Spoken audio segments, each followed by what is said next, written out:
Edition number 4 of RaceSpot Race Day is coming from Wisconsin, Elkhart Lake. Road America, the 4-mile racetrack that is often regarded as one of the toughest challenges in all of North American road racing motorsport. It's here, it's next. We start at the Formula Renault Sim Car in just one moment's time, here on RaceSpot TV, streaming live on iRacing Live.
Good morning, race fans, and welcome to edition number 4 of RaceSpot TV Race Day.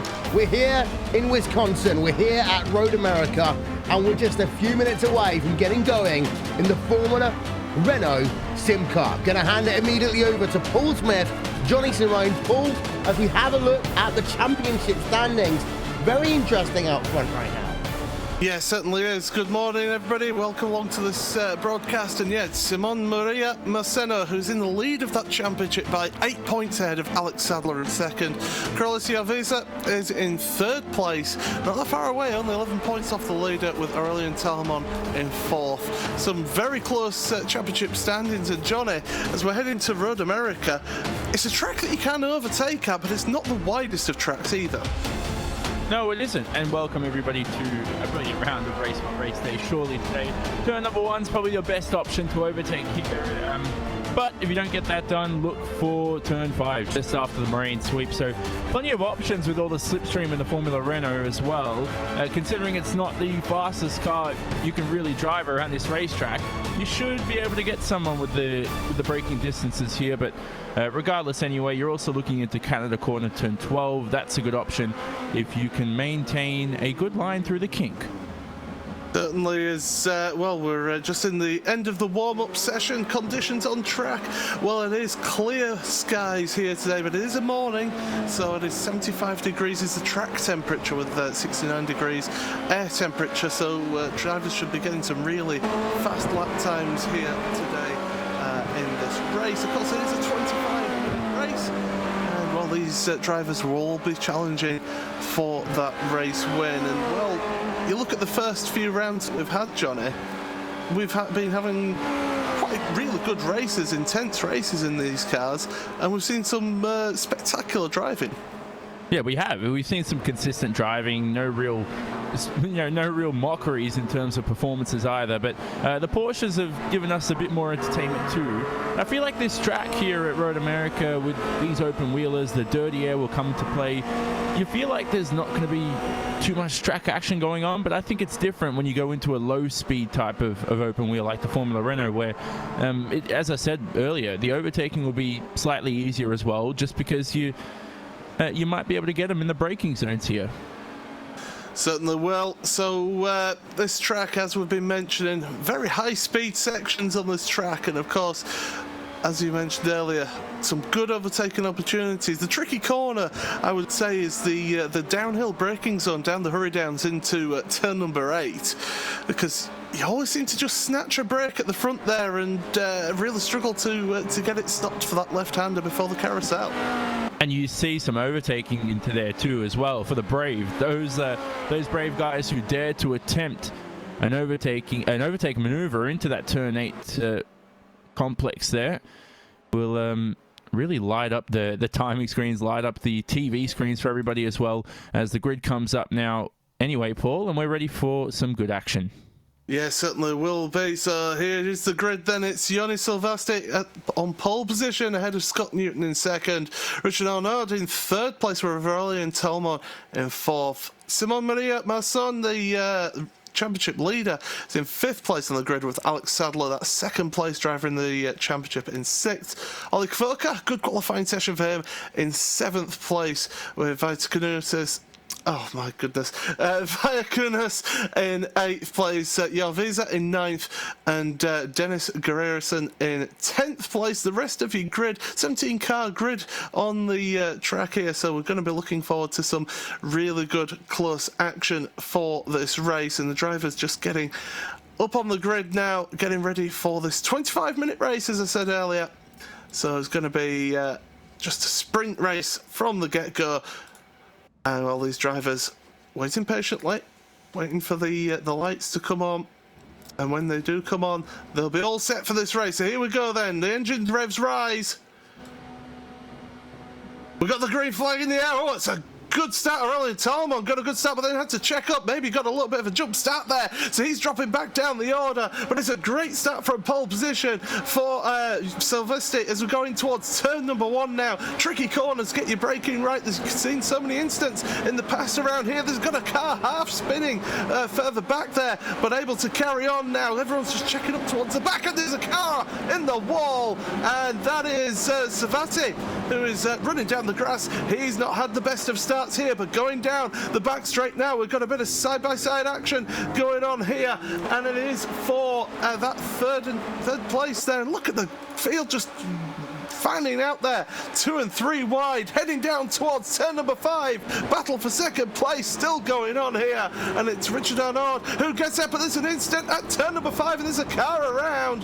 There's several cars around. The cold tyres catching drivers out. Troy Burgess was involved in that, and well, he's able to get going on that one. So everyone still able to keep going. I believe we've had one car also in the wall there at the back as well, but Phil Vaste, look at the lead. He's already getting out the front there. There's Mitchell de Jong, who's ended up taking a tour back to the pits, and Eric Martin, we've got another car around as well. That's Troy Burgess again, down at turn number 8.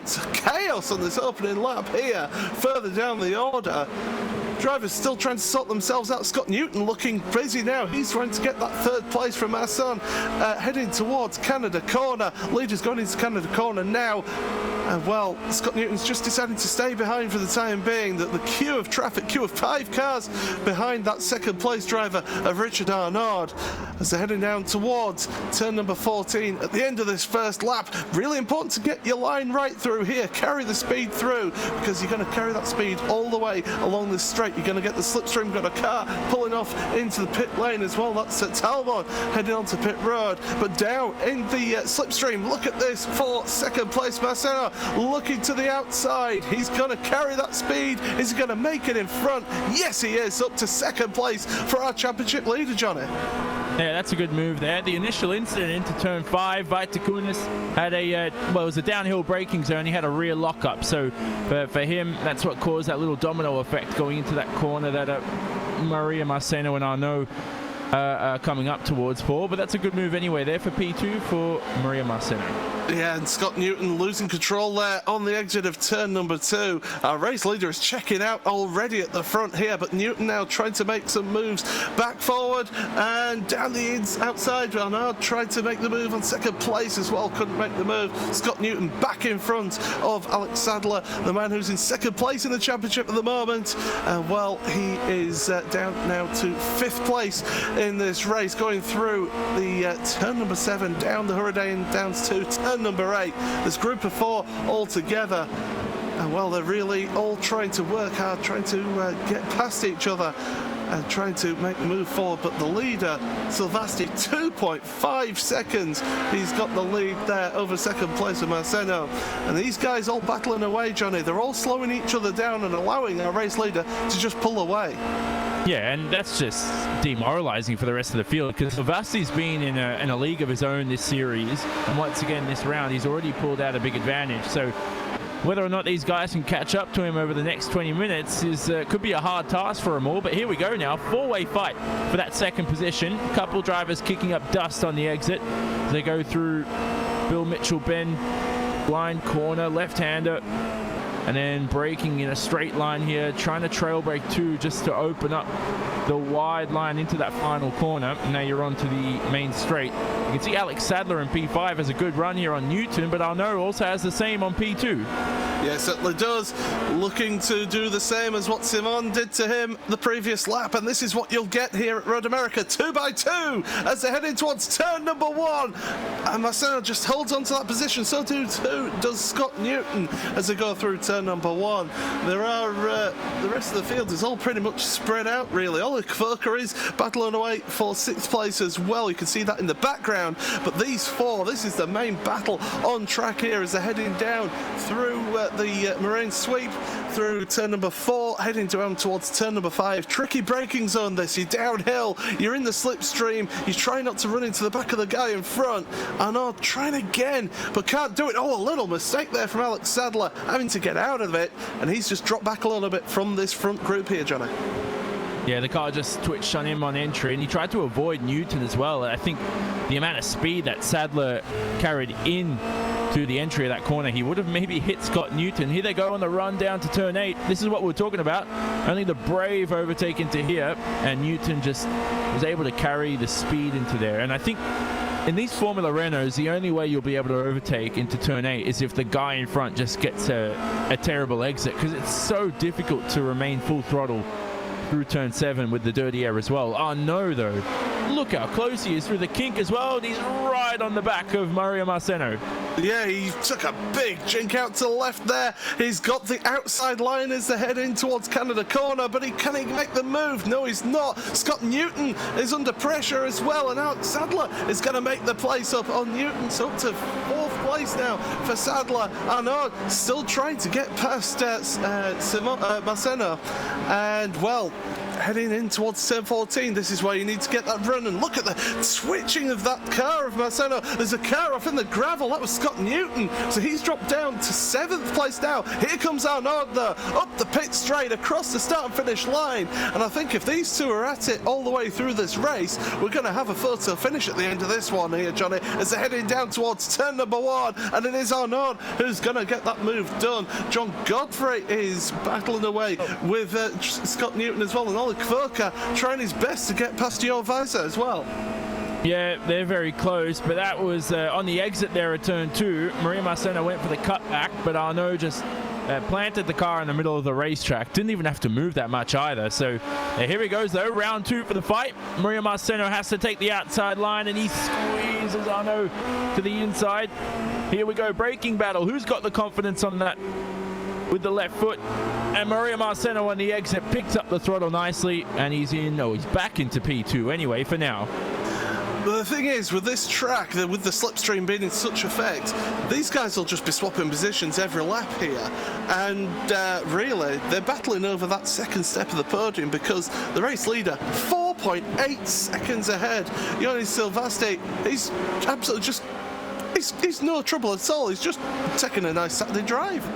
Yeah, I was about to say, all this does is benefit Silvasti in the lead. So we'll check in again in 5 minutes' time. That lead may go up to just under 10 seconds if this carries on with this fight. But what this has allowed is Alex Sadler into the battle for those final podium positions, just because of the fact that Scott Newton went off into the final corner. Here we go into Canada Corner. I thought Sadler was going to... He does. He throws it up the inside. Brilliant pass there from Alex Sadler. And he's up into P3. He just seemed to... He broke really well there, Paul, and he's like, I've got extra room here to turn into the corner. Yeah, fantastic driving from Sadler there now, and he's got his sights set on the championship leader. These two, of course, first and second in the championship, the second and third in the race. Marceno realises that he's got the slipstream behind. He's giving that slipstream to Alex Sadler as they go across the line once again, and they're going down this pit straight, and still they're not quite close enough. Cars behind as well. Jarveiser and also Kvoka, they're running pretty close together. No move made into turn number 1. Quickly run through your top 10 here. It is Silvasti at the front, 5.3 seconds ahead of Marceno. Sadler in third with Arnaud in fourth. Jarveiser then we saw in 5th place with Alec Kvoka in 6th. Scott Newton, he's dropped down the order down to 7th place with John Godfrey in 8th. Dennis Guerrerson in 9th place with Cody Bird. Rounding out the top 10 there. We've got a couple cars that are in the pit lane, 4 cars in fact in the pit lane, and out of this one, Aurelien Talmon, Vitakunas, Mitchell de Jong and Yuka Savate all out of this one, but Joni Silvasti at the front there, Johnny, he's just imperious. He won the last 2 rounds of this championship, the only 2 rounds that he competed in so far. He's going for 3 from 3 here. Yeah, he's had a perfect season. Obviously didn't attend round number 1, but he's just flying away. 6.2 seconds the gap now. You look back at this battle for P2, that continues, and the more this continues, the more it allows Silvasti a comfortable advantage. Look at the defensive maneuver there from Maria Marceno. No need for that into the kink. And Arnaud picks it up behind as well with the dirty air. But here we go, round number 2 for Alex Sadler in the braking zone of Canada Corner, turn 12. Here they are alongside each other. Maria Marceno there maintains the position, and this is so difficult for Sadler because he has to defend and overtake at the same time.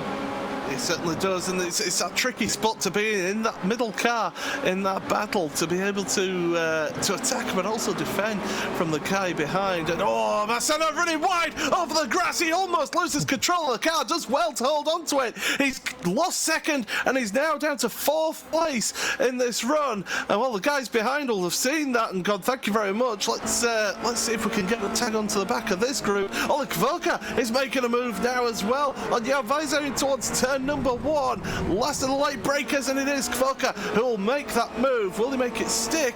The answer is yes, but he's going to have to go defensive possibly into turn number 3. No, he isn't. He's got that place stuck, so improvement for Kvoka. But what car control there from Marceno to hold on to that. It looked like the back end was just going to turn on him there, Johnny. Yeah, ironically though, his bad car control led to the fact that he went off the racetrack, and then the good car control came in when he saved it. Here's Arnaud though. Beautiful move down the inside of turn number 5 then, and that's a classic overtaking maneuver here. And well, Marceno right onto the back of Alex Sadler now, so Sadler back in the middle of these two, just the other way round from the car in front and the car behind. And we've got 2 groups of 3 here. We've got this battle for 2nd, 3rd and 4th, and then you've got the battle for 5th, 6th and 7th as well, all pretty close together. Dennis Guerrerson has been slowly catching up to John Godfrey as well, so we'll keep an eye on that for you to keep you abreast of that one. But it's these 2 battles here going on, Johnny, that's giving us all the action. Yeah, it is, and I feel like Quirker in P5, he's got way too much drag in that car, so he's just going to be on the back foot on every straight. And Jarveiser again, it looked like there he had a chance. Maybe he backed off the throttle, not sure, but he's very, very close. It seems like those 2 are either working together to fuel save or not take each other out, because just remember, Paul, if those 3 in front keep on battling the same way they do, and you know what I'm going to say here, it's going to allow the 2 behind of Quirker and Jarveiser into the fight for those final 2 podium positions. Certainly is going to allow them to get in there, and well, that's what they want to do. They want to work together to get onto the back of these. And Arnaud now having to go weaving down the straight to try and break that slipstream. Marceno isn't following. Behind, you've got cars side by side as well, and that's Kvoka under pressure from both Jarveiser and Newton. Jarveiser makes it through. Newton's going to go down the inside as well. So Kvoka, in the space of 1 corner, has lost 2 positions there, Johnny. Yeah, and look at Newton though. This would be a great recovery drive if he reels himself back into that fight for those final podium positions. But he's lost the toe here to Yarveza in front, and Quoker's backing off. He's done that a few times as well in this race. The same for Yarveza. Oh, battle for second. I know, having to go defensive. Oh, round goes Alex Sadler into Marceno. The two championship leaders make contact down the inside. Go the three cars behind. So Yarveza, Newton, and Kvoka all go through, and well, absolutely crazy, just down into that left-hander, and Sadler just gets a wheel onto the curb. It seems to bounce him up, and he locks the rears. Around he goes. Marceno has nowhere to go. Big drama there, and I think Marceno's got quite a bit of front wing damage as well. Yeah, rear lockup, and Sadler had nowhere to go. He just tried to keep the car straight, because some drivers try to think you got to get out of the way, but that just confuses the drivers behind. Just unfortunate for Mario Marceno. He just had nowhere to go, and now he's all the way down in P7 with some front wing damage too, and that could really hamper his straight line speed. It could hamper his downforce through the corners, depends how that reacts. But look who it's bumped up into the top 3 fight. Scott Newton. Yeah, certainly Newton, and he's looking busy as well behind Yarveza. Arnaud is going to try and make a breakaway here, and it's important for these two cars behind, the third and fourth place drivers, to keep in that draft, to keep in there. Oh, and Marceno, he's out. They've flipped two cars upside down there. Marceno had lost control in the exit of Canada corner, and who's he collected there? That is, it is Dennis Grierson. Oh, Dennis was having a really good race there. And, well, that's the end of that race for them. Yeah, well, there's a reason why if yellow flags come out, which I don't even know if they came out, because Mario Marceno was in a half spin, you really need to slow down when there's an incident ahead, because Guerrerison's been unfortunately caught up in that. No fault of his own, obviously, but regardless, now this race out of nowhere, Paul, it was some brilliant battling. 10 minutes to go now as the timer ticks down past that 10-minute mark, and we've seen a couple of comical errors, a rear lockup and some mistakes there from Marceno. Maybe the damage had something to play there. Possibly so. A little bit of damage there on his car causing that issue, but look at this now. Scott Newton, he's made it up to third place, but they've dropped off the back of Richard Arnaud. Alec Voka, by the way, just losing the position into turn 6, not the most traditional place to make an overtaking maneuver, but Alex Sadler, he's on a recovery drive here. He's trying to make it back forward, but well, made it past Alec Voka. His next sights are set on Krolis Yarveza. And, well, Scott Newton, he's 1.1 seconds behind Richard Arnaud. He needs a couple of good laps here to try and just close up that gap to get that slipstream to draw him closer. Yeah, it definitely does. There's 11.1 seconds. How would you feel about that if you were racing in this event, Paul? As Quirker now alongside Alex Sadler there. He's had a roller coaster race. Quirker goes through to P5. But how would you feel if you're in this field and Silvasti's won every race, you can't do anything about it? It's got to be demoralizing in a sense. We've just got to hope for a mistake from Silvasti at the front there, as Kvoka still having to go defensive on. Oh, Alex Sadler, who's squeezing him on the entry to turn number 14, but he's got the slipstream now as Sadler, and you would imagine it's going to be a matter of when, not if. The pulls out from behind as cars in front as well. Yarveza and Newton, they're battling away. They're not making the moves though, so it's Alex Kvoka and Alex Sadler. Alex Sadler, I think, does have a little bit of damage though on his car, and he's struggling for top speed here, and that's possibly affecting him down these long straights here, Johnny, and allowing Oleg Kvoka to keep a hold of that position. And he's lucky that Quoker, out of all people, is the guy he's fighting with, because Quoker, I felt like, had a bit of extra drag compared to everybody else, so there's something that's hampering his straight line speed, because he did struggle to get past Yarveza a couple times, and for some reason he was backing off the throttle, so maybe the slipstream is there to save fuel. But his Sadler into the bad memory corner here, turn 5 for Alex Sadler. as they go through nice and seamlessly. Goes for the cutback into 6. Blind Apex coming up. This is all about confidence through this corner. And look at the twitch there for Quokka. That just allows Alex Sadler through seamlessly. So good battle there. Yeah, he did that last lap, don't forget, and it could happen again as they're heading down towards turn number 8. Quokka late on the brakes there, gets it on the apex. Nice move done there from Quokka. He's not giving up this fight yet. He can smell a podium here, because actually the front 3 of Vettel's pretty much spread out a little bit. Scott Newton is slowly catching up though to Richard Arnaud, so Newton absolutely on one. He can sense some good points here for Scott. It's not been the best start of the season for Newton, and well, he'll be hoping for a good result here today. Of course, as I say, our championship leader, he is out of this race, along with Dennis Guerrerson as well. We've only got 11 cars left from a 17-car grid, so really it's been a race of attrition early on in this race, and we've still got 6.5 minutes remaining in this one, Johnny. But for Scott Newton, give him credit though, because he made that mistake at the final corner, dropped all the way down to P7 if I recall correctly. Yeah. And now he's in a fight for P2, which is pretty much the best of the rest, because nobody's beating Yoni Silvasti, who's obviously, as we know, in a race on his own. So Newton's got one more guy in his checklist, and then the other thing left on his checklist is finish the race cleanly, and this will, I think, be a good event for him. I'd walk away with a smile on my face. Now, I've got a question for you, Johnny. How difficult is it when you're in the lead by such a margin to actually keep the car on the track? Because your mind can start to wander, can't it? When you've got such a gap, you're not under that pressure from behind, and you can lose focus quite easily, can't you, when you've got that much of a gap? No, you can. I mean, I've had races before where you're leading by that much and you start to think about what you ate for dinner, and then, not trying to sound funny, that's actually what you think about. And you think about what you're doing the next day, and somebody you met during the week, like, oh, I might ask them out for a date or something. You see random stuff you shouldn't be thinking about in a race car. And then obviously you make a mistake and fly off the racetrack when you've got a 14, 15-second lead, which I've done countless times in my career too. So Sadler. Here's a battle though, Sadler. Yeah, he's trying once again to get Oleg Quokka heading down towards turn 8. This is where Quokka got his position back. Not this time. Able to hold on to the position for the time being as they head into the carousel, turn 9 and 10. This long, sweeping right-hand hairpin going downhill as well.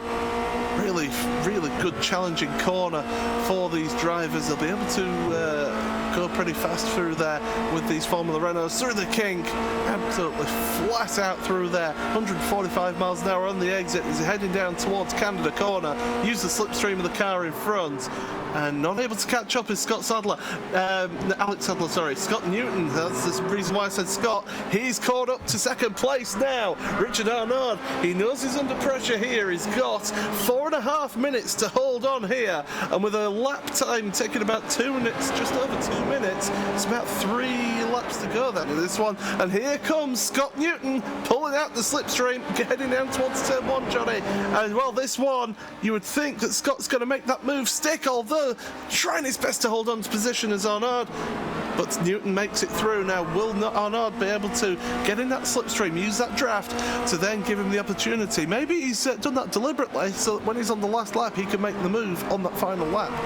Yeah, possibly, but he had no fight in the braking zone. He just gifted Newton P2, and by a wide margin. So it's going to be tough here from 3/10 back to close in. Although I say that, Arnaud has a shot here into the braking zone at turn 5.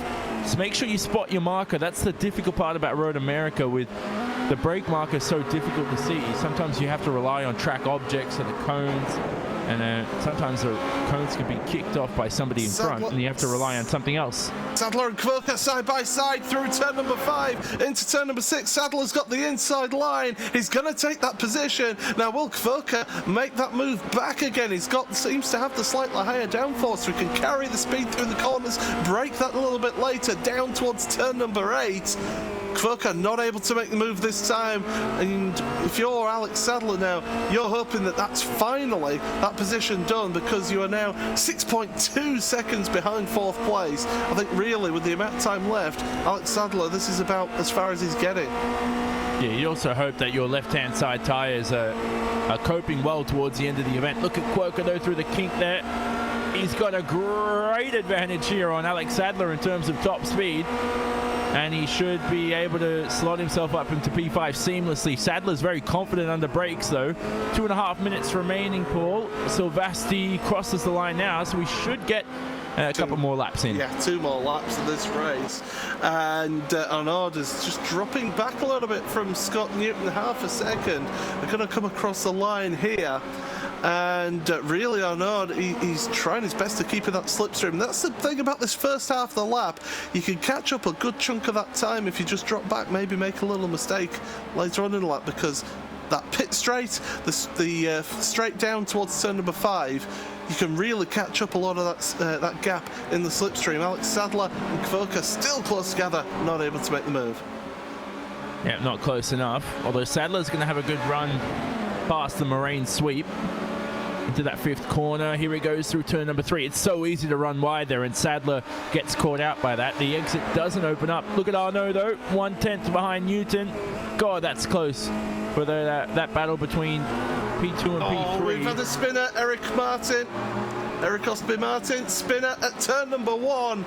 And how on earth has he done that? He's done it all on himself, just got him a little bit of wheels on the grass and into the tyre barrier.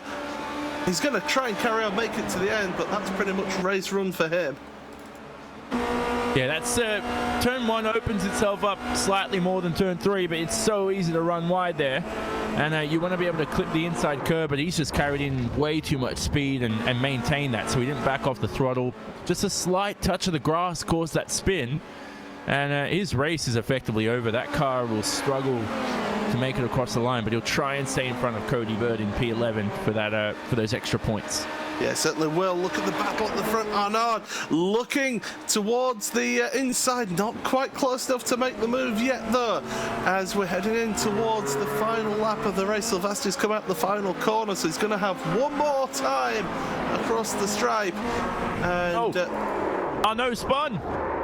Round he goes, Bill Mitchell-Benn. He's going to try and block the car of Yarvesa as he goes through, but Yarvesa makes it through.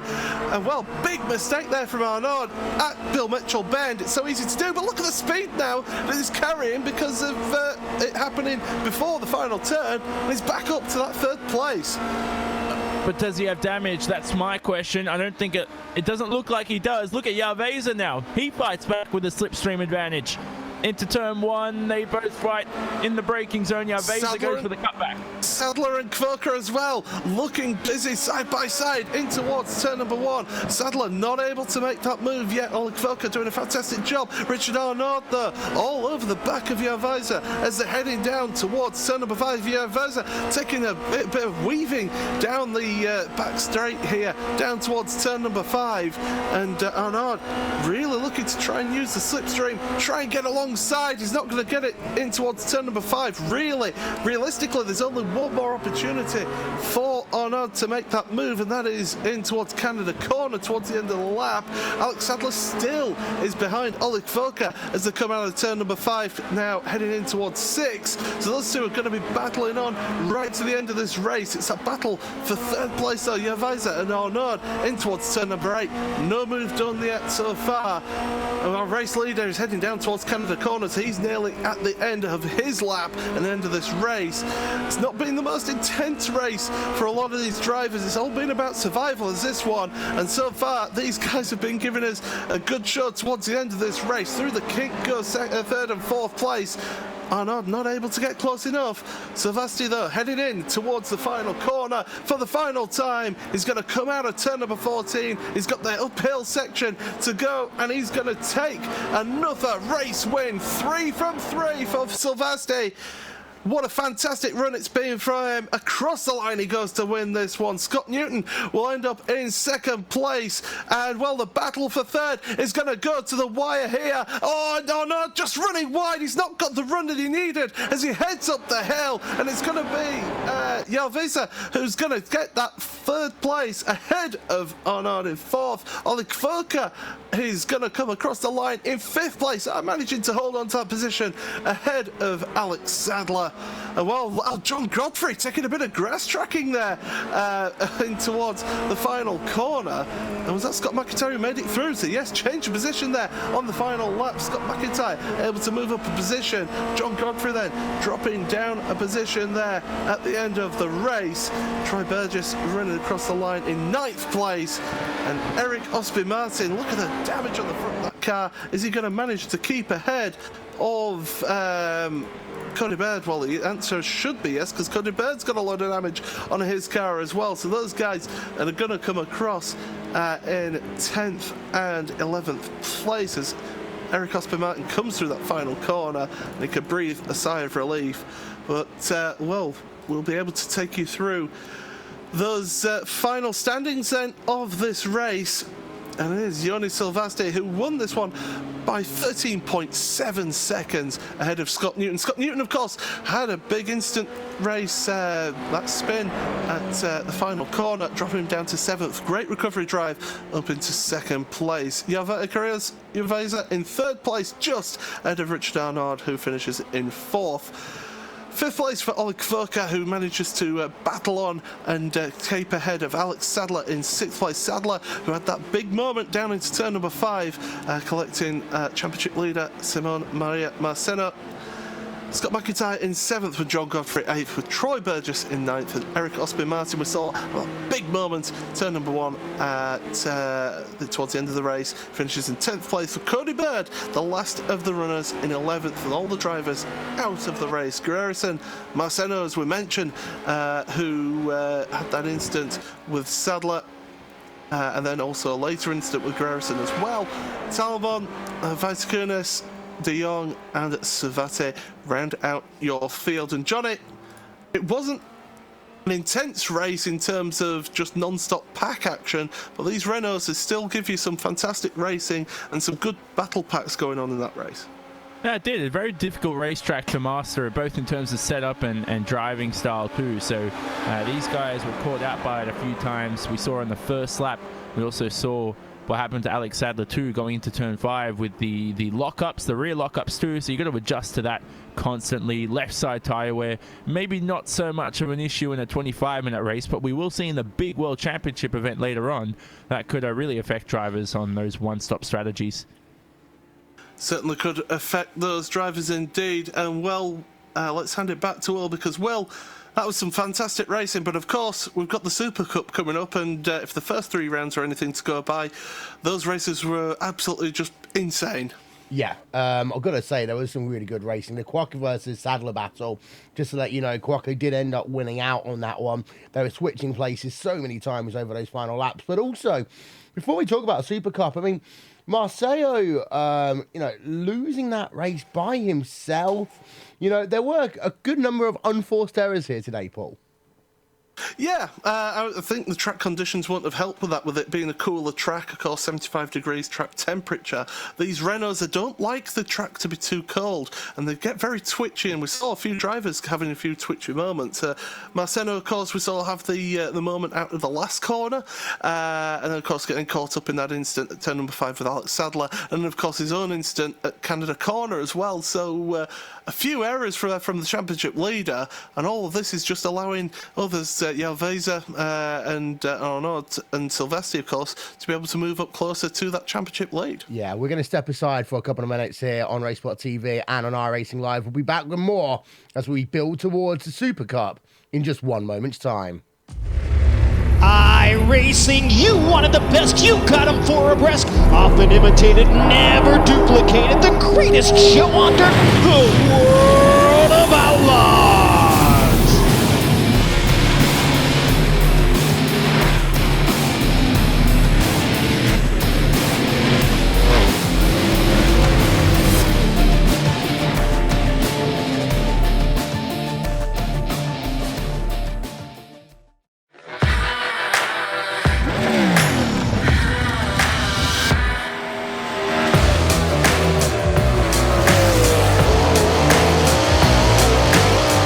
Hey guys, Christopher Bell here.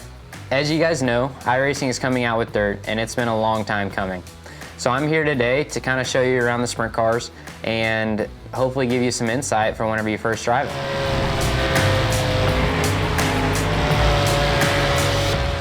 So here we are at Williams Grove, gonna go out and make a couple laps in the 410 wing sprint car. I'm on default setup with a gear change to a 522. As we roll out of the pits, you guys might notice that the car wants to pull left and you have to hold the steering wheel right to go straight.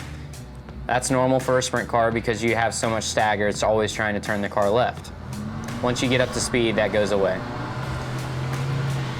Going down the straightaways, Williams Grove has really long straightaways and really tight corners.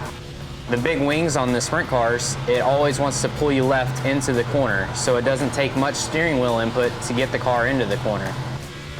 A big key for the wing sprint cars is that they always like to go straight. They don't like to be too sideways, so the less steering wheel input you can have and the straighter you can keep the car, the faster you'll go. As the track slickens off, you'll be able to play with the setup to get the car driving even straighter yet. And that's a couple laps around Williams Grove. So here we are at Eldora Speedway. I'm on baseline setup with a gear change to a 511. As we roll out at Eldora Speedway, one thing that you'll notice is that the corners are really sweeping and it's almost a circular shape. The big thing about Eldora is just keeping that steering wheel straight. The straighter you keep the wheel and the less steering input that you give the car, the faster you'll go. The fast line around Eldora will be right around the inside wall in the corners and then with a big arc towards the outside walls down the straightaways. Then once the track slicks off, you'll be able to follow the groove up towards the outside wall, where the famous Eldora High Line comes into play.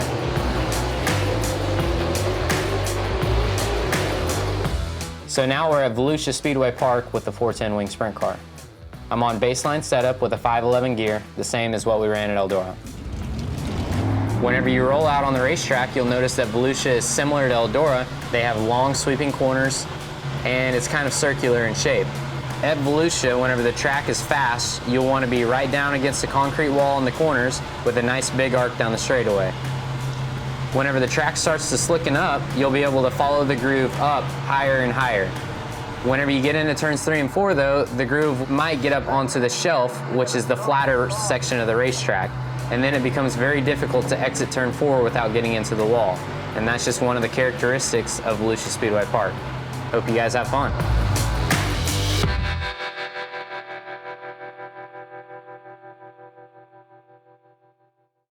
The NASCAR.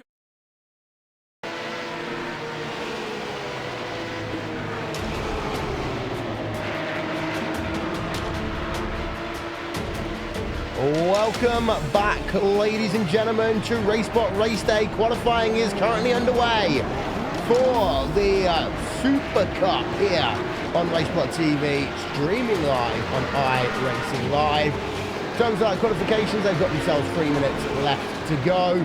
There you can have a look at the lap times as they stand so far. It is Bertolotti leading the way. 207.4 is his lap time right now. Rodan Carls in second place, Jack Stegman in third. Drivers are continuing on their laps. Before we start fully thinking about the Super Cup, though, Paul, we have got Scott Newton from Apex Racing UK here. Yeah, we certainly do. And Scott, an eventful race for you, it has to be said. Just talk us through that, because you started off well. You were battling with that lead pack going for the podium positions, and just a little mistake cost you, and you had to fight your way through. Just talk us through your race. Yeah, hello gents. Yeah, definitely. At the start, I wasn't sure whether it was one of the Aurelian. I think it might have been Aurelian that might have jumped the start, so I was just wondering what he was doing. But yeah, that caught me off guard and forced me a couple of positions back. And I was battling behind Alex Sadler, trying to make my way through the final corner. And yeah, just missed the braking point, luckily not to hit him, and was back in 7th, but yeah, I was just pushing as hard as I could to get back up into the podium spots, and managed to do so. And of course, there were a couple of incidents that helped you sort of make your way forward, but still, fantastic effort. Just the conditions seemed to be a little bit tricky with it. Yeah, it was clear skies in the, but you know, the track conditions just seem to be a little bit cold, and a few of the drivers seem to be struggling with it with this Formula Renault. Yeah, definitely. Luckily, I had a previous race earlier today that was similar conditions, but in overcast. So I was kind of used to the conditions, but also had the setup to back me up, and luckily I was able to snatch that second place on off Richard with a couple of laps to go.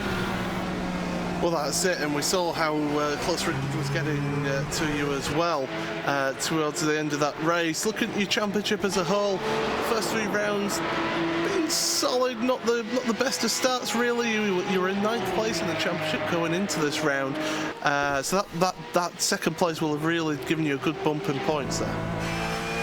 Yeah, definitely. I think it's 34 points I get for second. I had an average sort of weekend into Lagos, but then the following 2 races were not the best. So yeah, just looking forward to the further races ahead. Well, that's it. Next up, it will be the high speed of Monza as well. What's the challenges with this Formula Renault in this one? Yeah, definitely low downforce. It's going to be very, very tricky depending on the conditions. Going to be lots of fun battles and lots of overtaking, so it should be a good one. Okay, so yeah, so let's just anyone you want to give a quick mention to just before we let you go? Yeah, just want to give a huge shout out to all the guys at Apex Racing UK and all the sponsors, Leo Bodner, Sim Steering, St Peters PC Systems, Elite Driver Services, and JSL Sim Racing. So yeah, cheers fellas. Okay, well thanks a lot Scott Newton, and good second place in that one. Hand you back to Will then. Yep, qualifying over then for the Super Cup. We saw at the very end Jack Sedgwick, and Petri Cotavara moved themselves up a number of positions, P2 and P3 respectively. So that is going to be the story in a couple of moments' time. We've got ourselves about 20 drivers, 20 or so drivers to be participating in that one in a few moments' time. But Johnny, it'll be about 10-15 minutes now until the race. These guys will have their first opportunity to really get to know this track in these current conditions. Yeah, so it's good enough anyway. It's going to be a long time. Like, regardless, most of these guys just want to get back out there and just race straight away. So anytime you're waiting for something is the worst part about it. Yeah, so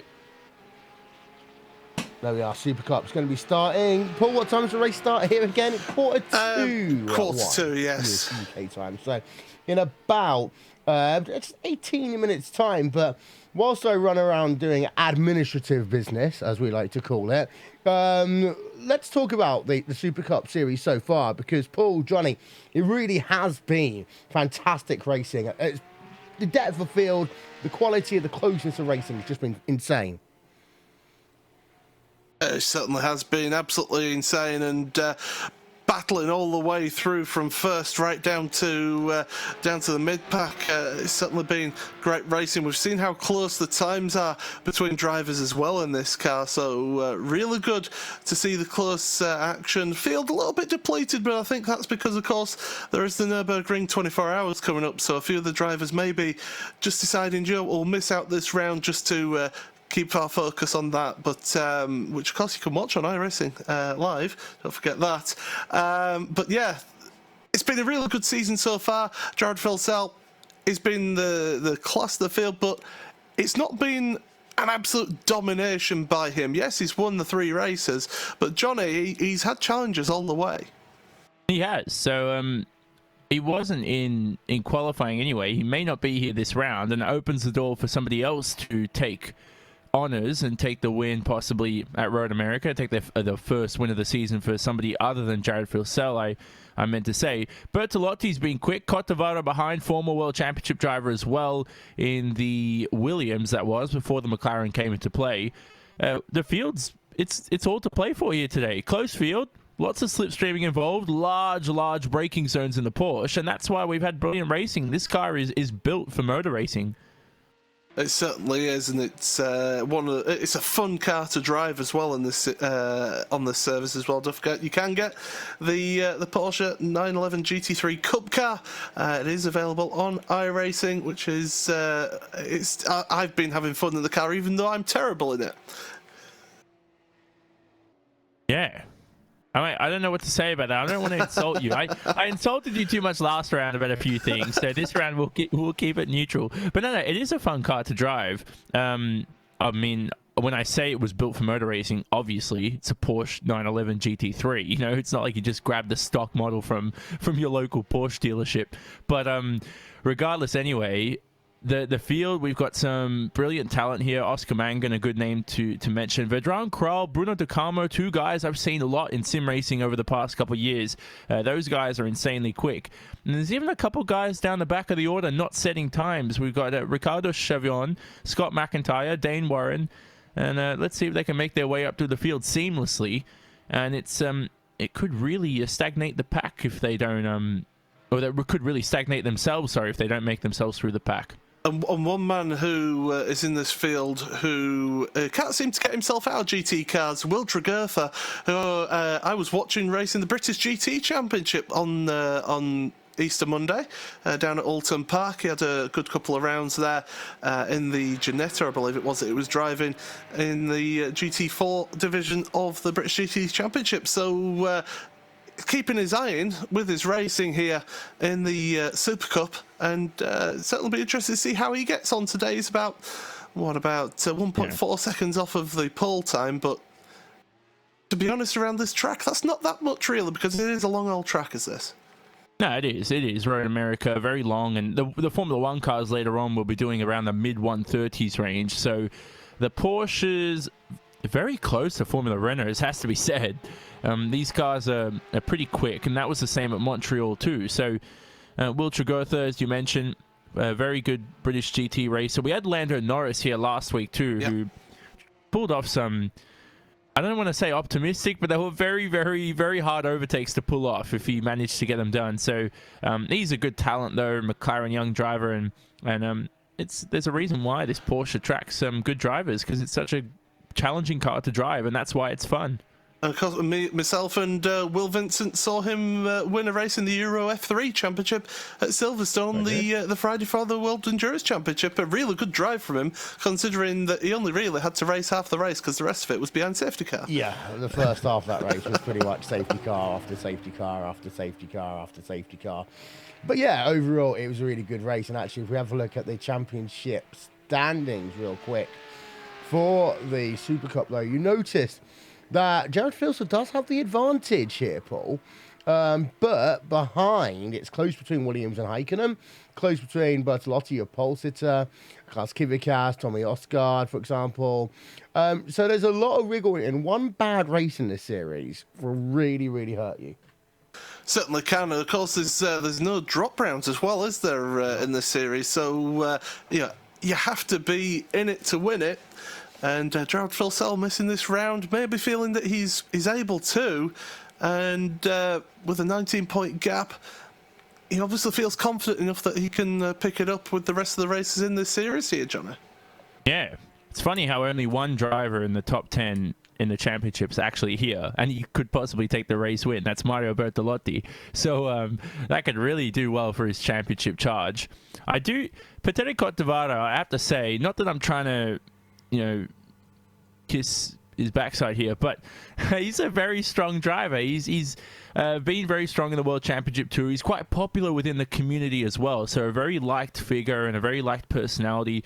And the guy's so strong. Have you seen him? I reckon he could bench the most out of anyone in this field if you put him in a gym. That guy is no. You don't need to put him in a gym. He lives in a gym, Johnny. He does live in a gym, and he's probably a year away from looking like a cloud too, Paul. I don't know. I think with Johnny, you could challenge him possibly with you going down to the gym as well.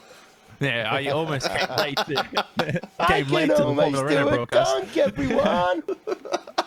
No, let's not bring that up. You got to do it though. I don't want to bring on a little subliminal segue here. But in terms of sim racing fitness, it is so important. And Paul, there are races where you do a lot of endurance racing. You actually drop a few drops of sweat sometimes, and not just because you're just sitting there on a chair, but there's so many movements as well, and the nerves as well start to build up, and you do need to be sort of physically fit in a sense. Not dramatically, but you do need to be a little bit. Well, speaking of endurance events, and this is where I do my cheap plug. Here we go. It is, of course, the Nürburgring 24 hours. today at 1:30 GMT, well, around that time is when the race starts, and we'll be on air on iRacing Live and RaceSpot TV from about 1:20 GMT for that event, and that's going to be just absolute. It's a killer because you have to concentrate for so much of that lap, and I will be hoping to compete in that race as long as my teammates don't crash as well. But yeah, make sure you check it out. It's going to be right across RaceSpot TV. Also, our friends at GSRC and V8 Online are going to be helping us out as well And overnight. then breakfast with Will Vincent and Paul Matthew Smith. Oh yes, of course, our breakfast show, of course, tomorrow. We'll be bringing you all the actions right to the end of that, so it's going to be fantastic racing. Once again, the Nürburgring always provides us some great racing, and that 24 hours, you never know who's going to win it until the end. Yeah, indeed. So fantastic stuff we've got coming up then.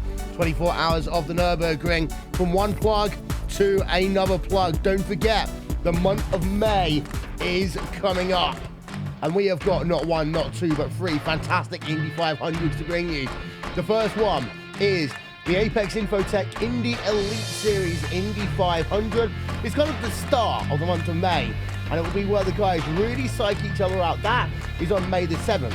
The following week from that, we got ourselves the classic IndyCar Series Indy 500, running on the older IR05 machine then. Mark your date, Saturday, May 20th. It is the biggest date in sim racing. It is the annual iRacing Indianapolis 500 for the 8th time. The drivers will do 800 corners, 500 miles in pursuit of virtual immortality. We are going to step aside for a few moments here on RaceSpot TV and on iRacing Lives. Get ourselves ready for the Super Cup. That one is next. Get ready, going green. Green, green, green!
iRacing, you wanted the best, you got them for abreast. Often imitated, never duplicated. The greatest show on dirt, the world of outlaws.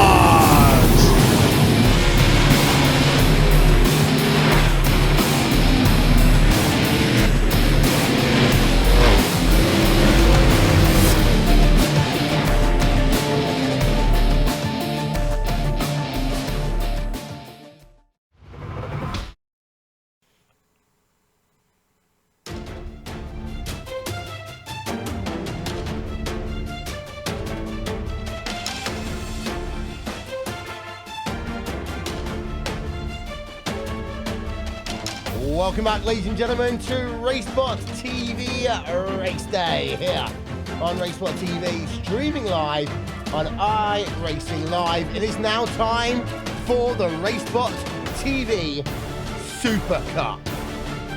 And this is arguably one of the best races we broadcast all week long.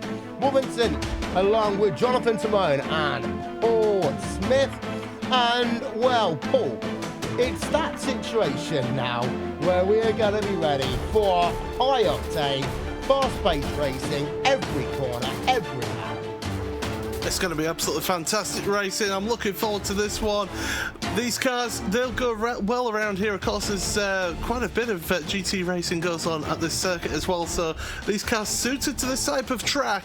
And, well, everyone will be looking forward to getting a good race here.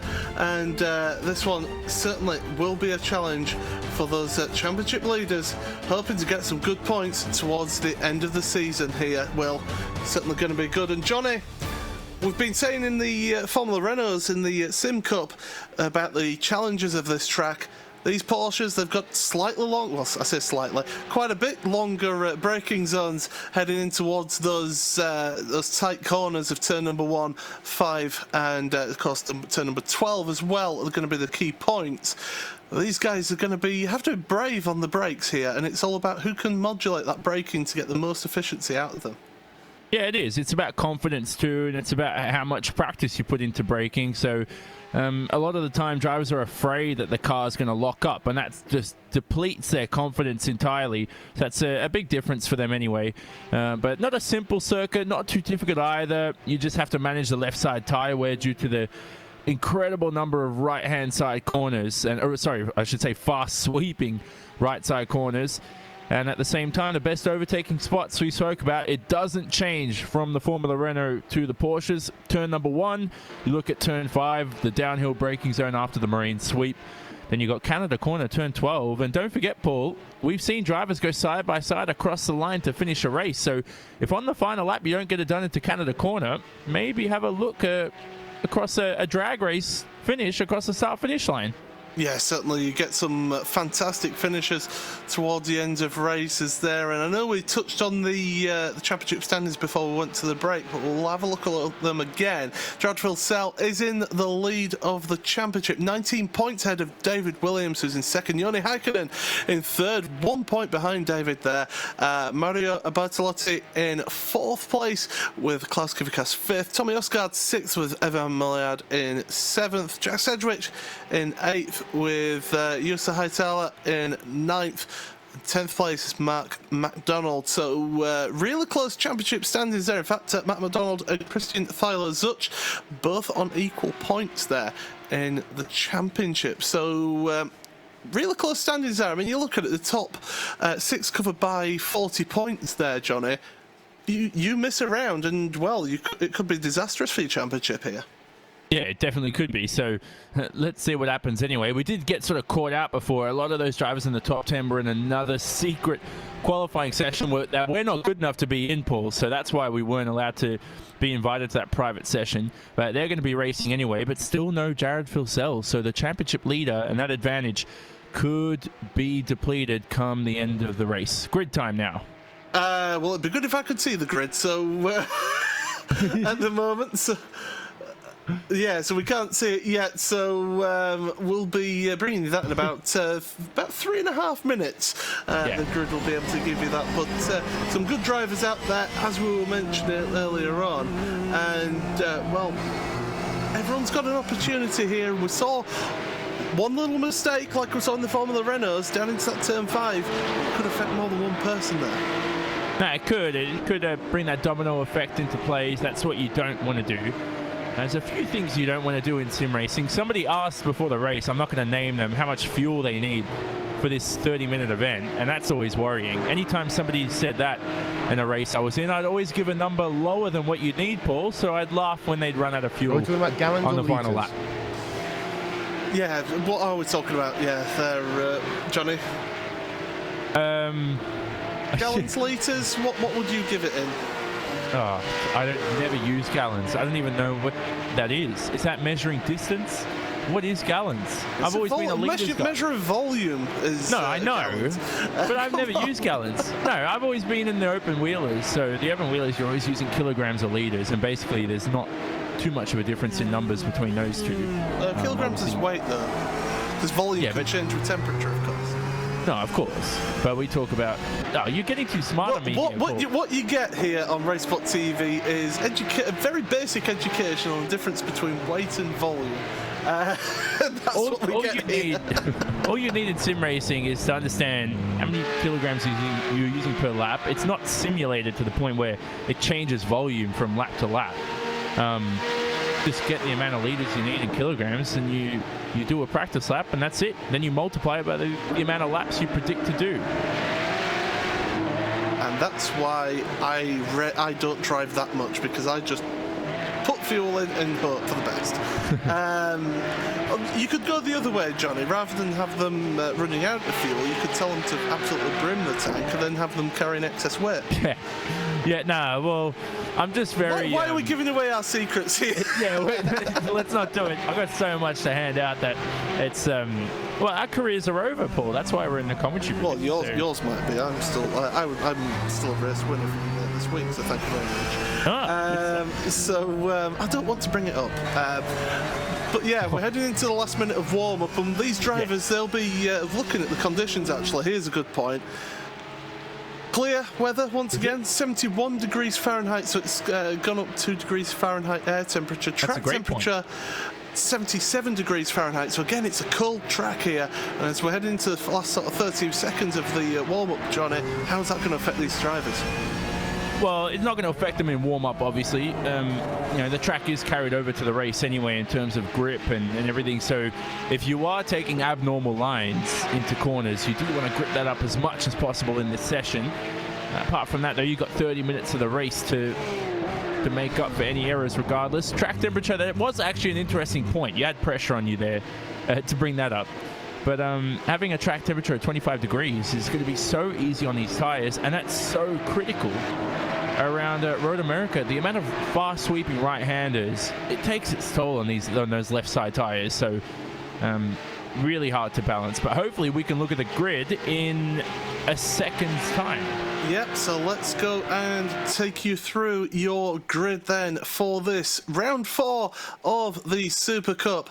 And it is Klaus Kivikas who is on pole position ahead of Joni Häkkinen in second place. David Williams then, and the second row is in third with Tommy Østgaard fourth. Mario Bertolotti, the man that we were looking at in the other qualifying session, he's in fifth place with Petre Cotravara in sixth place. I'll get there eventually. Jack Sedgwick in seventh place with Vedran Krell in 8th, Bruno De Carmo 9th, and Juuso Haitala in 10th place. Some big names out there. Oscar Mangan just in 11th place there. Neto Nascimento down in 14th. So we've got a good field, 22-car grid here, Johnny. And just quickly, who is your thoughts for the race win? Oh, Kivikas looks strong. I don't mind Häkkinen, though. He's always been strong in the Porsche. And look out for Petre Cotravaro, Bertolotti behind too. And don't forget Tommy Østgaard, David Williams. So the top 6 here are very, very strong. Okay, getting set for the start of this race, and the engine revs rise. We're all set for the race. Looking towards the country. The green light is on. Away we go from the start then. And it's a good start then from pole position. Down towards turn 1. Look at the field just packing up towards the back there. All going, trying to fight it out towards turn number 1, in towards turn number 1 now. And they're still side by side, Kivikas and Häkkinen. And is everyone going to do? Oh, there's a car in the wall. We've got cars in the gravel. Big incident at the start here. Dwayne Warren, the safety car is out.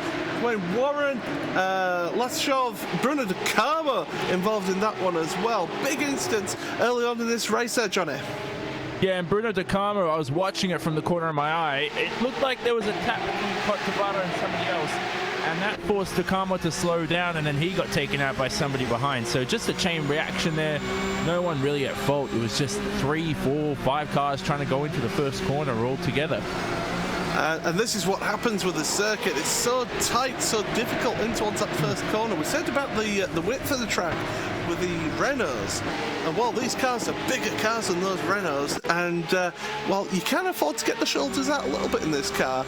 But still, the slightest contact around there, rear end, the rear right wheel, unweighted, and around the go there. Yeah, and now you look at moves and shakers throughout the field. So Cote d'Ivoire with some damage is all the way down in 13. Cedric, who got an amazing start, was just boxed in. He had nowhere to go off the line. So he's currently in 6th. He takes over that spot from Cote d'Ivoire, who unfortunately was involved in the incident early on. But basically the top 5 not changed at all.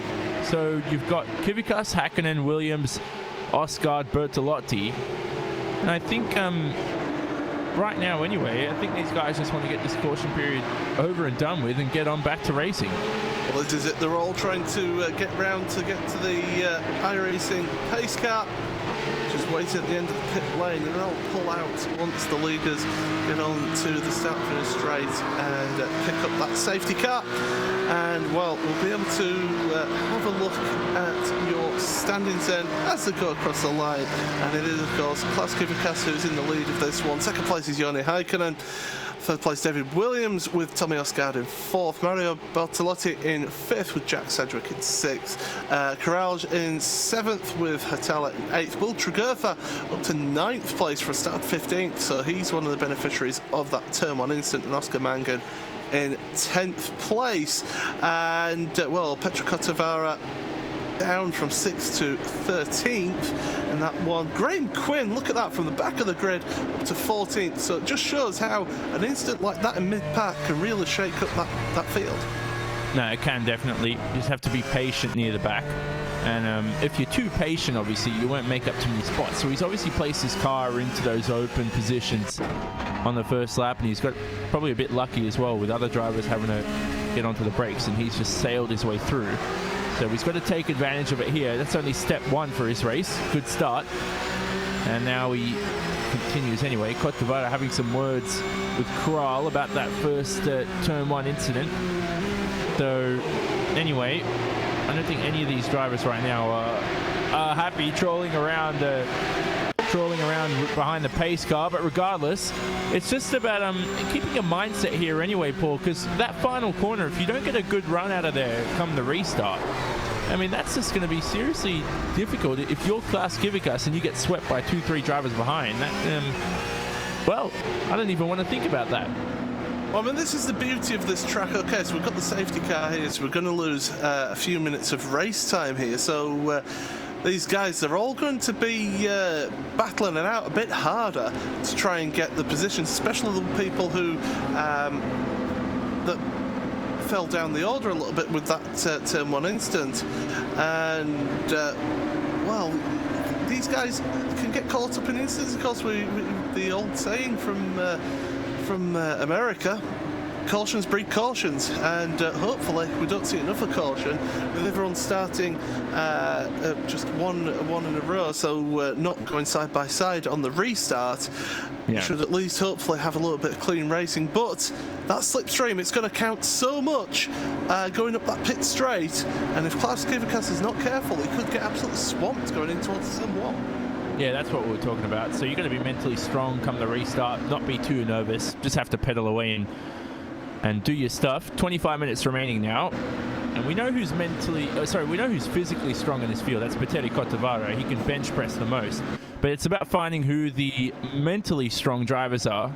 And like sometimes you speak to drivers at the start of a race or even in qualifying when they're nailing a lap and they come towards the end of their lap, their legs actually start to shake sometimes for some of those mentally weak drivers, and they talk about trying to really overcome that. It's so difficult. You go into breathing techniques, you go into that little secret confidence or secret arrogance, even if you want to go that far, that you got inside of you, and that all makes a huge difference to your mental strength. Yeah, I mentioned it sort of years ago when I first started doing commentary, when I was doing a lot more racing than I do now. Yeah. It's that mental strength that you've got to have, and that if you've not got the confidence, you know, if you've had a few bad races and you've not quite got the confidence, and you find yourself in the lead, you start overthinking situations. You start thinking, oh, what if I do this? What if I do that? And before you know it, you talk yourself into a mistake, and that costs you the position. And so it's having that confidence in your ability and knowing, even if you've had a bit of a bad run, it's knowing, no, I've got the ability to do this. I'm just going to keep focus here and keep going. The lights are off on the pace car, so just one more lap of safety car running. Drivers just doing a little bit of weaving as well, trying to keep a bit of heat in his tyres. We mentioned the track temperatures, Johnny, and we said it was a little bit cooler. And well, it's important to get your temperatures up towards the end of this lap, so that then you feel confident, especially in the brakes. You want the brake temperature to be there, so that going into that turn one, you feel confident hitting those brakes. Yeah, to me, brake temperature is more important because there are sometimes drivers weave so much that they do more damage to tire wear than actually heating them up would be an advantage, if that makes sense. So you don't want to do that at all. Brakes, though, are so critical going into turn one. You spot your marker, and if you take an extra 25 meters to brake and you're off into the grass, there's nothing you can do about it from then on in. But you say one more lap with this pace car. It's about 3.5 minutes after you cross the line to begin, and let's see what we can do. Will. You know what the funny thing is, Johnny? You know when you're talking Yes. about how you deliberately give someone a low fuel number? Yeah. They'd be golden right now. It would. It would. So for those guys who might have trolled the other guy who asked for for how much fuel you need for the race, could have bit them back on the backside, Paul. And that's it. And that's why you never tell anybody how much fuel to use in the race. You just flat out don't say it. But yeah, Will, you had a good view of that first incident. It was pretty much a classic Road America Turn 1 incident, wasn't it? Yeah, the track comes together so quickly. It's very narrow down there. What you'd often see in endurance racing, and you'll see in the World Championship Grand Prix Series later on, is that if you come out of pit road, you really have got to hold that inside line into turn number one. But there's only really 2.5 lanes down there. We saw them going 3 abreast into the corner. Petro Cottabari, he did go off, did rejoin. Some would argue that was a little bit aggressive on him rejoining there. Was able to keep that car going, but half the guys kind of stacked up because of the first incident and going 3 wide, Cottabari going off. And then it just kind of concertinaed into one. Yeah, and what will be fascinating to see how he now comes through that field. That's going to be the really big point of this race, other than the battle at the front, as we're almost at the kink, so we're nearly at the end of this final lap of caution. And, well, Johnny, what's the key? What's the key to a restart round here? Is it backing everyone up so that you can get the run out of that final corner? You want to accelerate when everybody else is turning into a corner. So you want to make sure that you accelerate when everybody else still has to straighten the car up, and that can really catch them unaware. Certainly some good tips there for anybody who's maybe never run behind a caution, run at the front behind a caution. So yeah, definitely.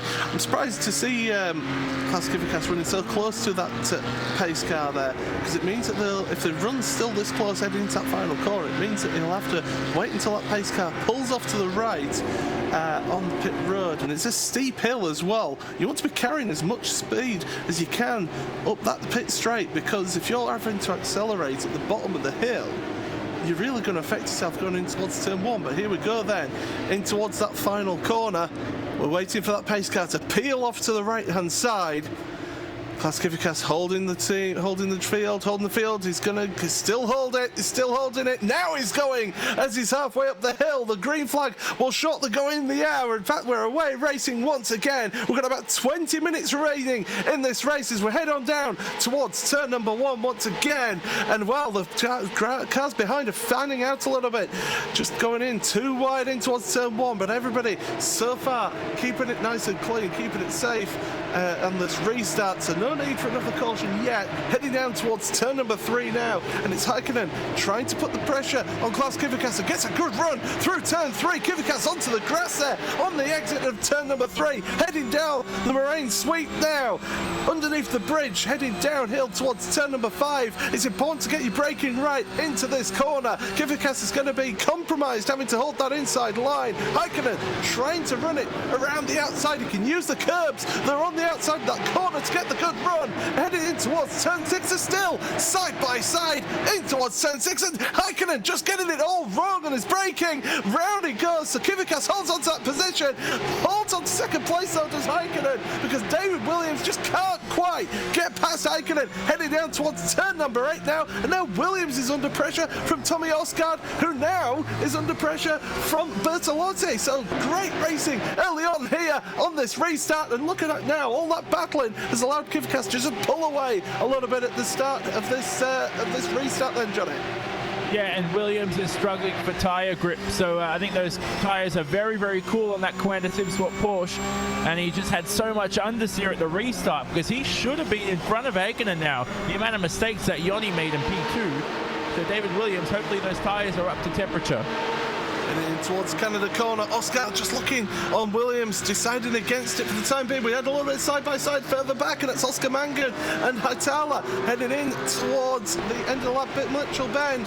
Through the left-hander, Mangan makes it ahead of Haitala, and here comes Will Tregurtha as well, coming into this battle as well. The two Apex cars working together, trying to work their way through the field, up the hill towards the end of the lap then. So at the end of this lap, lap 4 of this race, it is Kvyat in the lead, Häkkinen second, Williams third, Oscar fourth, Bertolotti fifth, Sedgwick sixth, Crouch in seventh, eighth Mangan, ninth Haitala. The Haitala looking to the outside of turn number 1, Mangan just squeezing him there, and here comes Will Tregurtha looking to get the move, and bang! Contact, around he goes into the wall. Big instant. Haitala, he's going to be out. Tregurtha is across the track. Oh dear, and that's caused a big instant further back in your field.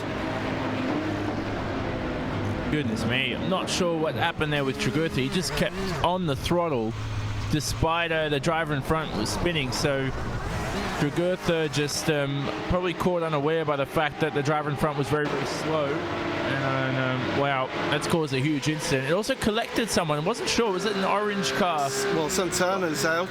Nascimento as well. Oh, we got a spinner at turn number 6, and that's Tommy Osgaard, the man who was battling for that 4th place. He's able to get going again. Oh, big instant for him. He's dropped down the order, so Williams now up into 3rd place, and he's going to be trying to push forward towards Häkkinen to get him off the back of his teammate Kvyat, because Kvyat actually is not pulling away in this one. No, he's not. So one guy out of the battle, and that makes it a 5-horse race for the lead, because those top 5 are only separated by 2.1 seconds. That is so close between all of them. But Kvyat now pretty much has the least advantage out of anybody in the top 5, as Häkkinen now closes in at Canada corner through the right-hander on the throttle nicely between both of them. This is the difficult one here, Bill Mitchell Bend. Very hard to get your turn in right. You don't want to run wide here. You're always optimistic as to how much speed you can carry in there, and you always carry too much. That's just how that corner works. So Kvyat here will lead another lap, but this time by, not so much. Look, he has to go defensive, so he knows he's under pressure, Paul. He certainly is, and he's feeling it. Häkkinen, though, he is doing well in the championship. A 3rd in the championship is Häkkinen, so he's really wanted to get some good points here. David Williams, who's 2nd in the championship, though, is in that 3rd place, so David is trying to get involved in this battle as well. But Häkkinen now closing up to the back of Kvyat, heading down towards turn number 3 now, hard on the brakes, carry the speed through that corner, and it's a good exit from both Kvyat and Häkkinen as they head down the straight now, down the moraine sweep. Using that slipstream though is Häkkinen, heading towards turn number 5. He's looking to the right hand side. Now he's going to look to the inside. It's going to be the last of the late breakers. Kvyat gives him the space there. There's a lot of respect between these two. Kvyat wrangling it out wide into the gravel orbit. There's a spinner behind as well. These two battling for the lead. Still Häkkinen not able to get past, and Kvyat holding on to that position through turn number 7. Johnny, did you see who it was that spun? And that was Jack Sedgwick. So in the top 5 as well, and then there were 4. So it's a 4-horse race for the lead here. Still battling away, and these two battling away means that Williams and also Bertolotti have closed right on in to this battle, reckoning about So 16 and a half minutes remaining. No, not 16 and a half. 14 and a half minutes remaining in this one. So it's not going to be too much longer. About 12 lap race possibly. Looking at with this one through the kink. Now you've got to give it a little bit of a dab of brakes, a little bit of a lift through there. But Kivikas holding on to that lead for the time being. I'm sure the headlights will be getting flashed, trying to put off the car in front. Not able to make any moves this Häkkinen as they head through Canada Corner, heading towards Bill Mitchell Bend once again towards the end of the lap. And look at how close Häkkinen is now as he's heading through Bill Mitchell Bend, really able to run close to Kivikas. Late on the brakes through the final turn, and Kivikas missed his apex there, able to just carry the speed a little bit. But now up the hill, here comes Williams now, his teammate, Kivikas' teammate, going up alongside Häkkinen, heading towards turn number 1. Don't go 3 wide, guys, please. We've seen how bad that can be at the start of the race. Here comes Häkkinen, looking to the inside. He's not going to make that work, surely. No, he's not. Kivikas running it wide through turn number 1. That's going to slow down his teammate Williams as they're heading down towards turn number 3. Fantastic battling here. Bertolotti's just sitting behind, waiting for his opportunity. But through turn number 3 they go, and it's still side by side, and Williams is just going to sneak ahead of Häkkinen. So 2 VRS Sim Spot cars, 1 and 2 at the moment, but Johnny, Häkkinen's not giving this one up yet. No, definitely not. It seems to be the fastest of the 3, so currently in P3. That's not satisfying enough. Here they go into turn 5. Up the inside goes Häkkinen, and that should be P2 away from Williams. No, because Williams has the exit. Here they go again alongside each other. This is where Osgaard lost it a couple laps earlier. This is so difficult through turn number 7 if they go alongside each other here. And there we go. Häkkinen has to yield. And Williams and Häkkinen now have dropped back 1.2 seconds from the leader. Look at the others catching up to this battle as well. Krauj and also Mangan catch up to that one. Bruno De Carmo is upside down. He's flipping over. It's Bruno De Carmo. Big incident for him after turn number 7. Try and find out what's happened to him. Well, it was Graham Quinn who made contact with him at turn number 7. Bruno De Carmo not having the best of days there.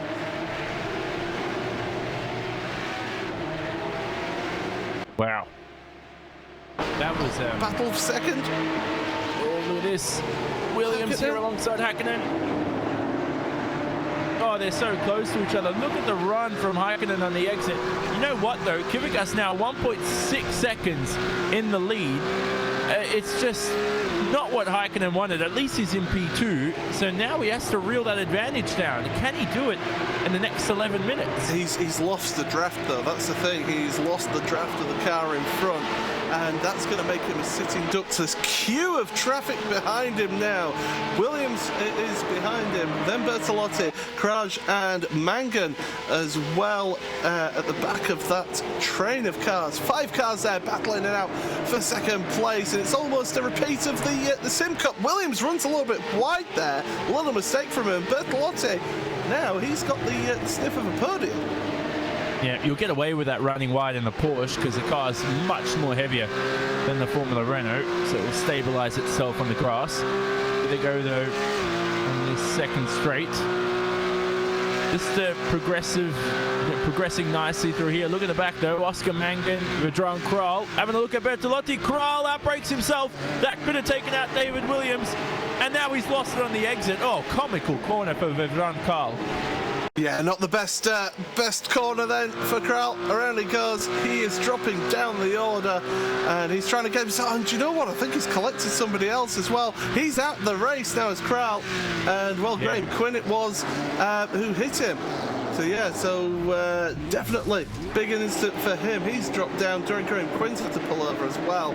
David Williams, though, now 1 second behind Häkkinen, so dropping back that mistake and that instant there into turn number 5, and that's just cost him a good little bit of time there.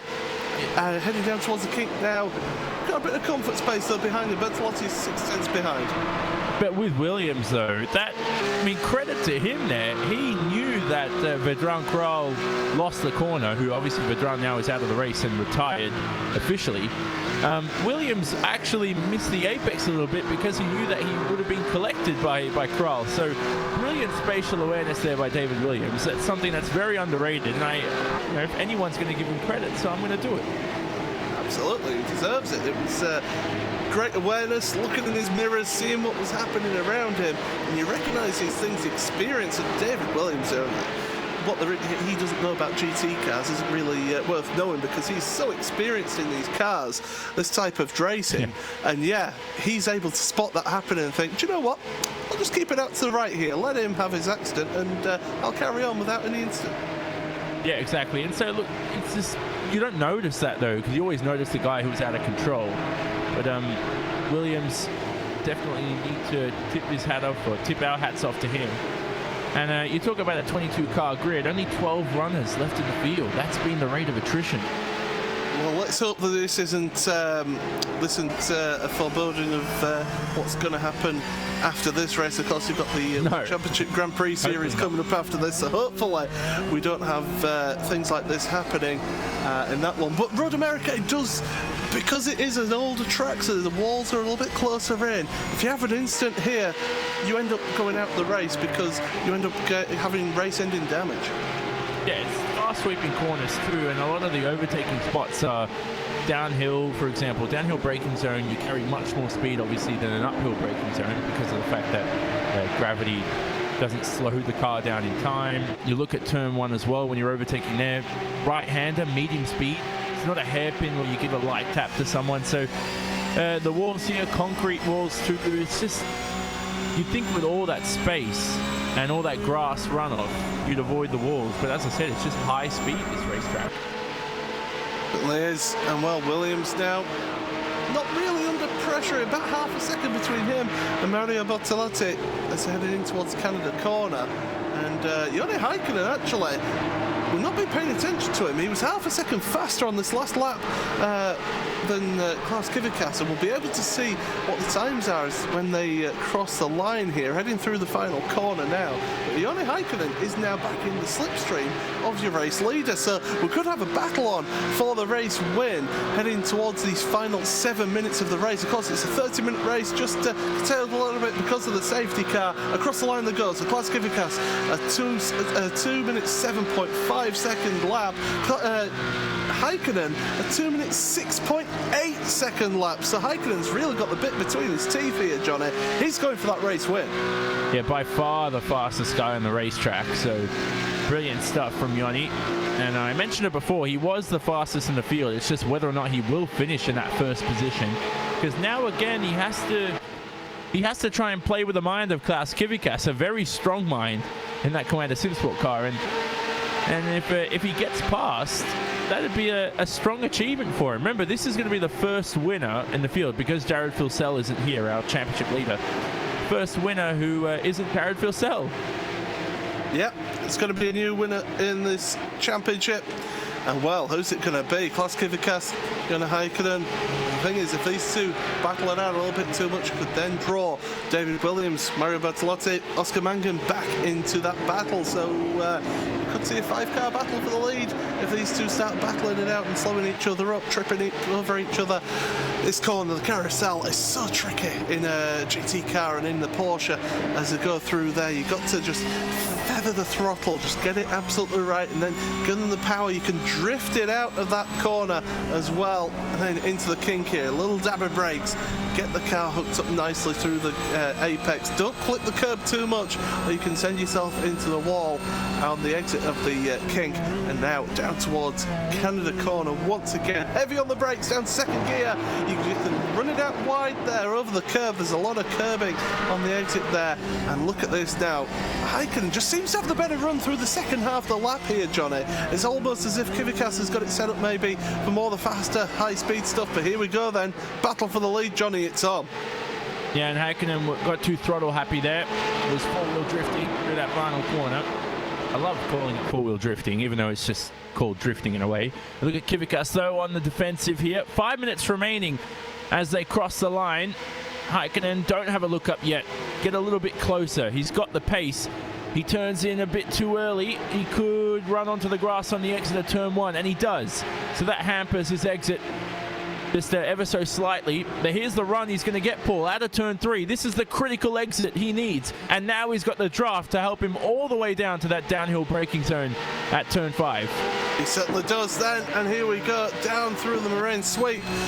Heading in towards turn number 5, he's going to maybe look out to the inside. Kivikaster holding that position. He's deciding against it for the time being. He realises 4 minutes left. There's still chance of a little bit of swapping between the two of them. And just for the time being, holding back here through turn number 6. It's a tricky corner, is that? You don't really see the apex until late there. And it's tricky to get your braking right because you come over that rise. Through 7. You always seem to go a little bit faster than you think you can. You need to wait, downhill braking, clip your apex, let it run out wide, but not too wide because you want to get it over to the left-hand side for the entry into the carousel. Once again, as we were saying earlier, lap earlier, sweeping through here. Kivika's taking a different line through there. He almost V's the corner off and lets it run out wide, so then you can straighten it up earlier for the exit there, Johnny. Yeah, and that saves the tyres, but at the same time, he runs off onto the marbles in the dirty part of the racetrack, and we know what iRacing does with the marbles here. You can really slow yourself down through the corner. Turn 12, Canada corner. Heikkinen not so aggressive here. He's got 3, this will be 2 laps remaining as they cross the line, Paul. So I think he's going to get a move done this next lap around. He can't wait any longer. Well, he's going to have a look here, and he's right up underneath the gearbox then as they're heading in towards the closing stages of the race, the final 2 laps of this race. And here he is in the slipstream. He's got the run out that final corner. He's got the speed through the straight, over the stripe they go, looking to the outside now, and it's Heikkinen in towards turn number 1. And Kivika's, will he hold on to that position, or will he yield it? Through turn number 1 they go side by side. Oh, Heikkinen's just running a little bit wide, but gets that position. But straight away, Kivika's looking to the inside of 3. You can't really make the move into there. It's all about carrying the speed and the momentum through this corner, and Heikkinen is in the lead now. Can he hold on to it? He's getting a little bit weavy. He's trying to just get rid of that slipstream as they're going down through the Marine sweep, heading in towards turn number 5 once again, and Heikkinen going defensive. Kivika's looking to the outside. You can carry a little bit more speed around the outside, use the curbing on the right hand side, but Heikkinen shuts that door. He holds on to that position for the time being. Good moves, good driving here, Johnny, from these 2 leaders, but David Williams is catching up to them. Yeah, then Kivika's was just on the back foot for that whole fight. He was smart though into turn 3. Kivika's faked the move up the inside, so Heikkinen decided to trail brake and carry too much speed on entry, but that glimmer of hope for Kivika's was nothing in the end, because now he has to defend from his teammate David Williams, and next lap around will be the final lap. So Heikkinen did it just in time, and wow, talk about being clutch. Well, look behind as well. Oscar Mangan is all over the back of Bertolotti. The man who's 4th in the championship is 4th in this race at the moment. But it's in fact Bertolotti who made the move on Mangan, is it? I don't believe it was, but down towards Canada corner, Oscar Mangan, he's all over the back of Bertolotti. He's trying to make that move. Not going to make it this time, but we're going to have, well, 1 more lap of this race to go. Race leaders is half a second between them. And, yeah, well, here we go, in towards that final corner then. As I say, half a second between them. They've still got that slipstream, but not close enough really to make a move on your race lead. But here comes Bertolotti and Mangan up the hill then to go across for the start of the final lap. And Oscar Mangan not quite close enough to make the move in towards turn number 1. But if he gets close enough and keeps that gap close through turn number 3, he can then try and maybe make that move down towards turn number 5 here as we're going through. Bertolotti though, holding well, keeping the line in towards turn number 3 now. Able to hold on and look ahead. Kivika's just running a little bit wide onto the dirt there. Ended up just losing a little bit of momentum. He's in the slipstream though of the leader. He's not quite close enough to make a move in towards turn number 5. I don't believe David Williams will attack him. The teammates, they're both fighting, but David Williams is fighting for the championship though. Well, Kivika's as well. He's wants to try and get a good championship position here. So the 2 teammates you could see battling it out towards the end of this lap through turn number 6 and turn number 7 they go. still absolutely neck and neck for that second and third place. Fourth and fifth are pretty close behind as well, but no change there as they're heading in towards the carousel now. End of the lap coming up shortly. Bill Heikkinen just under half a second ahead of Klaus Kivikas. Kivikas taking that slightly wider line mid-corner and then gets it on the exit, gets it nailed on the throttle in towards the kink for the final time. Through they go, running a little bit wide was Heikkinen over the grass. Mangan's all over the grass behind, able to keep it going straight, keeping out the wall. Heading in towards Canada corner, the opportunities are running out here for Kivikas, and well, time is at 0. We're going to see the checkered flag when they head across the line through Bill Mitchell Bend for the final time. Kivikas not close enough to make any moves on your race leader, so it's Heikkinen who's going to come out that final corner, gets on the power, does it nice and clean. Up the hill he comes to take the win in round 4 of the RaceSpot TV Simca Cup. Across the line they go. It is Heikkinen from Kivikas and Williams in third. Bertolotti holds on to that 4th place. Great run from then. Tommy Osgaard is was pretty close. In fact, made the move on Victor there on that final lap. So that's a change of position for them. And well, looking further back as well, Tim Weiss and Marcelo Nascimento through the final corner they go. Absolutely neck and neck.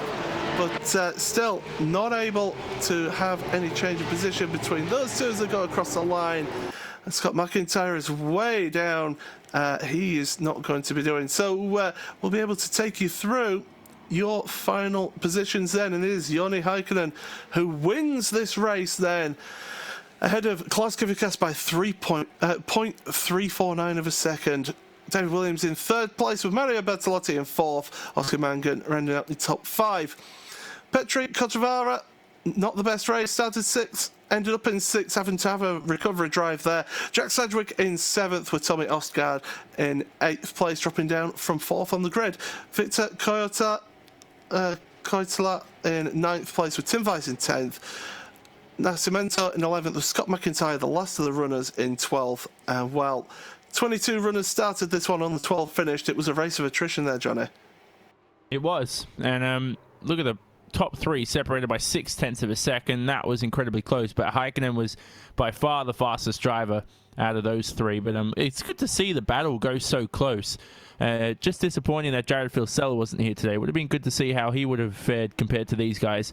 But good to see Mangan as well on the final lap as well. I really liked the fact that he was attacking Bertolotti, the young Oscar Mangan, and hats off to Cedric after his mistake to still finish P7 and only 9 seconds off the lead. Absolutely. Well, that has been another really good race there. A different type of race from the Porsches compared to the first 3 rounds, but we'll hand it back to Will. And Will, it always produces good racing. As I say, a little bit different, that one, but still fantastic action. Yeah, and we've got to remember when we talk about attrition as well, part of that was down to the big crash. We saw that meant that the safety car had to come out on track, and it was interesting, of course, to see how Heikkinen, even though he fell back to 1.6 seconds over Klaus Kivikas, he was able to then seal the deal, claim victory, become only the 2nd different winner in the RaceSpot TV Super Cup. And that is all we've got time for, but don't adjust your sets, because in 5 minutes time here on RaceSpot TV and on iRacing Live, it is round number 4 of the 2017 iRacing World Championship Grand Prix Series. Martin Kroenke has won round number 1, round number 2, round number 3. Can he make it 4 in a row here at Elkhart Lake, Wisconsin? We'll find out in a few moments' time. Thank you to Paul Smith and Jonathan Simone. I'm Will Vincent. We'll see you on the other side.